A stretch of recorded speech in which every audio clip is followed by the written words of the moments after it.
juga sibuk sekali kan. So kita mulakan kita satu pertanyaan tentang perniagaan ni. You buat apa perniagaan ni sekarang? Dan apa pengalaman yang you alami dalam melakukan perniagaan you selama? Okey, saya menjalankan bisnes management services, iaitu berkaitan dengan pendaftaran sekian berhad, pendaftaran Kementerian Kewangan, pendaftaran perniagaan. Selain pada itu ada juga pendaftaran CIDB, buat pendaftaran Sialkom dan juga fotografi lah, yang terbaru fotografi. Masa mula saya masuk Peza pada tahun Oktober 2006. Masa tu saya baru nak mula bisnes dan saya tak tahu sangat pasal bisnes walaupun dah buat belajar 5 tahun dalam bisnes. Sebab 3 tahun saya ambil diploma di UiTM and then sambung degree 2 tahun di UiTM. Sebab saya masih tak pasti bisnes apa yang saya nak buat. Jadi masa saya menyertai dalam Peza tu, coach memberi some ideas apa yang saya perlu buat lah. Di situlah saya decide betul-betul saya memang nak buat management. Okey, pada permulaan masa program Peza tu mungkin agak tough lah sebab bisnes baru nak start dan ada program Peza yang perlu diikuti. Tapi I manage lah sebab setiap bulan pun dia ada bagi allowance, at least ada some untuk sara diri tu ada lah. Okey, selepas habis program Peza tahun 2007, saya pun masih kontak lagi lah dengan coach Puan Salina. Daripada dulu sampai sekarang saya masih kontak lah. Kalau ada masalah saya masih kontak. Sebabnya apa tahu, walaupun banyak program yang government dah buat, saya pun dah banyak ikut program, ada MARA, ada ABCD, tapi lepas program dah tak ada apa-apa lah. Maksudnya cuma baru-baru ni lah ada intention daripada MECD lepas daripada MECD ada MITI ada intention nak buat follow up, tapi follow up tu belum ada dilakukan, yang betul-betul tak ada. So kalau untuk Peza ni memang kalau ada masalah just call coach, dia akan jawab lah biasanya. Okay. So daripada segi macam kawan-kawan saya yang lain tu, dia mungkin dia tak melakukan bisnes sebabnya dia kehilangan arah masa buat bisnes. Mungkin tak sabar ke, ataupun sebab bisnes ni kan perlukan masa untuk nak jam. Contoh kalau macam 3 tahun dia tak okey, so dia kena mungkin sabar lagi setahun baru okey tukar strategi ke. Itulah. Lepas tu saya amat menggalakkan lah pihak lain menyertai Peza sebab selama 6 bulan kita akan diajar dengan pelbagai hands on, maksud teori plus dengan praktikal. So kalau program yang lain banyak yang teori. Maksud bila teori kita tak dapat nak gambaran, bila ada masalah tak ada siapa kita nak rujuk.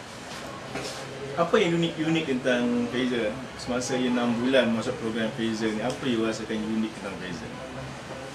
Unik because you guide, di trainer. Sebab kalau macam program lain, lepas dari program tu dia tak di-guide. Sebab guide tu penting. Sebabnya kalau macam family kita ada buat bisnes ke, at least ada masalah kita boleh rujuk kat dia, kat mentor. Tapi kalau yang tak ada family backgroundnya ada buat bisnes tu, kita bukan mentor, tak ada mentor tu, kalau program Peza itulah unik daripada saya. Jadi coaching yang diberikan dalam program Peza ni dia rasa satu komponen yang penting. Amat penting. Sebab banyak orang ambil kursus usahawan, dia dalam kelas belajar teori, lepas tu diharapkan untuk jadi usahawan. Satu perkara yang mungkin agak sukar. Ramai peserta Peza lain duduk kat gerai, mereka orang ada dia punya bisnes dan sebagainya. You punya bisnes tak involve dengan retail barangan, jadi services. Jadi macam mana you punya interaksi dengan peserta-peserta lain? Okey, itu soal interaction.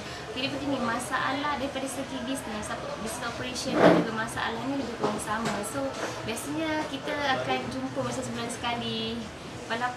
So macam saya ada jumpa dengan peserta PZ lain berkaitan dengan PKNS ni, boleh katakan every week bertukar-tukar pendapat, masalah tentang customer, how to handle staff. Memang saya rasa jumpa lah sebab nak dapatkan mood dan dapatkan some ideas, exchange ideas, something like that. Satu lagi daripada program Fraser, you akan dapat jumpa ramai kawan-kawan yang berniaga. Yang ni you jumpa orang sebaya dengan you, yang mempunyai masalah seperti you juga. Jadi mana you dapat bertukar-tukar pendapat. Berbanding kalau sebelum tu mungkin you kawan-kawan you semua makan gaji. Dan jadi interaksi dan perbincangan mungkin berbeza. Adakah itu membantu network antara peserta Fraser?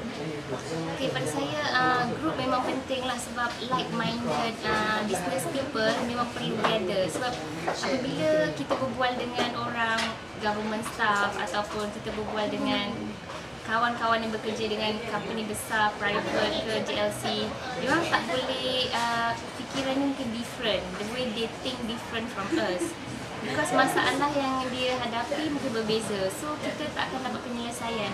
Kita boleh bercakap dengan diorang tapi penyelesaiannya tu mungkin tak dapat dan mungkin kita kena semula. So apabila kita satu group semua ni bisnes, walaupun tak kira sama ada you retail, you service, you trading, dia punya masalah almost the same lah. Kalau you diberi peluang, kalau ada orang tanya saya nak belajar jadi usahawan, you akan recommend mereka masuk program Fraser? Yes, I really recommend untuk diorang masuk program Fraser sebab at least sebabnya apa, walaupun dia dah belajar perkara itu teori melalui DIPT, dia tak sama sebab Fraser dia you belajar terus buat hands on, belajar dan ni apabila ada masalah jumpa lagi coach. Selain itu sebab mungkin coach-coach sendiri pun involved dalam bisnes, sebab tu mereka dapat memahami masalah you lebih baik berbanding kalau di institusi pengajian tinggi di mana mereka ada lebih seperti pensyarah yang memang tak involved dalam bisnes. Adakah itu perbezaan? Ya betul, sebab kebanyakan lecturer walaupun diorang dah mengajar 20-30 tahun, diorang pun tak ada pengalaman bisnes. Jadinya malahan diorang sekarang pun ada juga yang beberapa yang jumpa saya tanya macam ni, how to do, sebab diorang teori dah memang dah mengajar, dah expert, tapi in terms of implementation lah, menghadapi reality. Yap. Itu bezanya. Ya betul. Okey. Terima kasih Hazina. Terima kasih bersama kami dan kami harap you terus berjaya dalam kerjaya sebagai seorang usahawan. Dan insyaAllah kita akan jumpa lagi dalam sesi interview dari masa ke semasa untuk Aspira Media. Terima kasih.